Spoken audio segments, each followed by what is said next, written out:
Hey guys, this is DK Spencer, and this is Viper. This is a FSC carbine build from my boy Eric. So I was packing this thing up, or getting ready to pack it up, and I noticed that ye old Optic had a scratch on the top of it.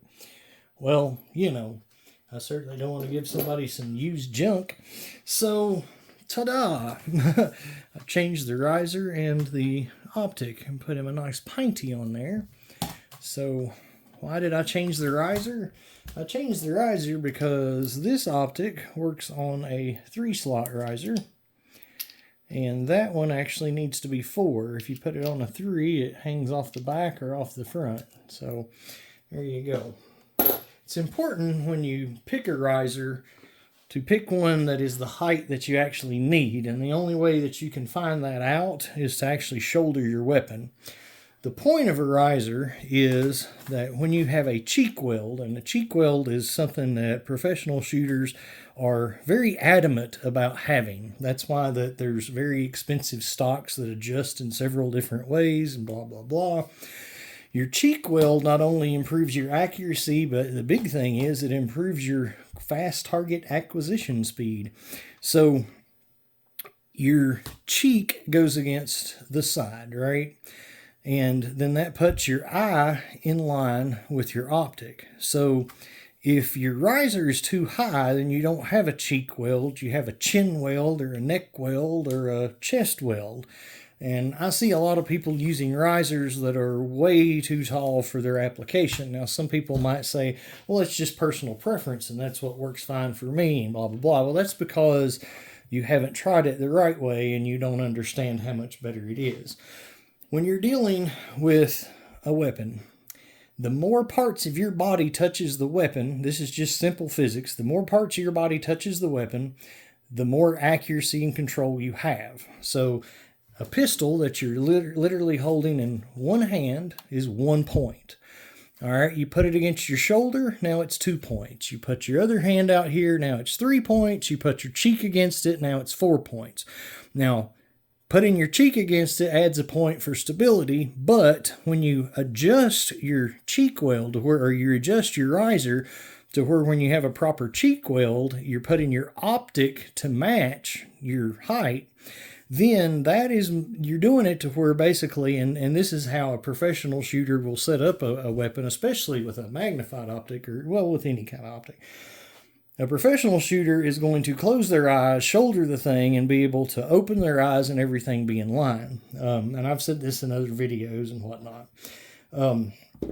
I'm 46 years old, and I started doing shooting competitions when I was in middle school. I know how to shoot, and I know how to set stuff up.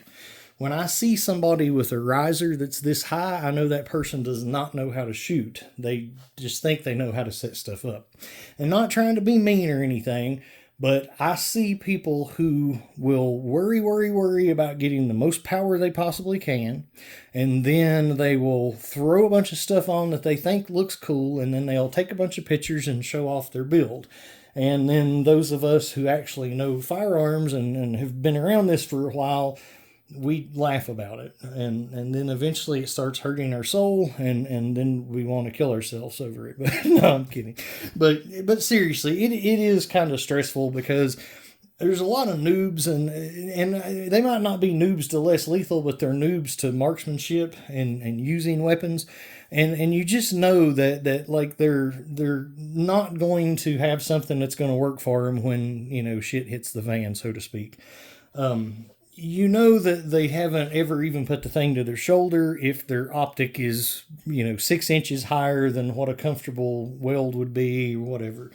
And the thing of it is, people, again, I mean, there's probably somebody typing right now saying, but that's the way it works for me. It's the way I like it. And well, that's fine and good. And I mean, government cheese tastes good till you taste gourmet cheese. But we call it periscoping. And that's when you've got your optic so high that your face does not attach to your weapon. Your face does not weld to your weapon. A cheek weld is a thing that again, I just don't think a lot of people even know what is. So your cheek welded to the side of it to have a proper line from your eye. See, imagine this is your cheek, and here's your eye, and it's in line. Close your eyes, throw it to your shoulder, open your eyes, and it's in line. That's a properly set up weapon. Throw your cheek against it, hold it, nuzzle down with it, and have everything super duper comfortable. And you open your eyes, and you're looking under your riser. Then your riser's too high. You didn't set it up right. So bear that in mind, and I'm just trying to help people. I'm not trying to be a prick, even though I probably sound like it, but it is a little frustrating being someone who is a shooter and knows how to do this, and having people who are pros and experts and whatever that just aren't really getting it. It matters. It matters a lot, especially, as I say, for your fast target acquisition. That's the biggest thing. So anyway, I'll get off my soapbox on that. Eric, this is what we're going to go with, provided you approve, and la-di-da. So another thing, vertical grips. People will say, like, I had, and this is just a classic example of noobs, but one time I posted a picture of I believe it was a 50 cal, I believe it was a HDR 50, and I had a vertical grip on it, right? And somebody actually said to me that I'm an idiot because I've got a vertical grip instead of a laser in that position. The ATF, it's illegal on a real pistol to have a vertical grip, okay? Because according to them, and don't get me wrong, I don't agree with this law, but I do agree with the fact that it does do this. It increases the accuracy of a pistol exponentially if you have a vertical grip on it, because you're going from one place to two. You're doubling the amount of control you have on the pistol. All right. Now I'm talking in a situation where you don't, where you don't really have anything to grip to unless you put a grip on it, right?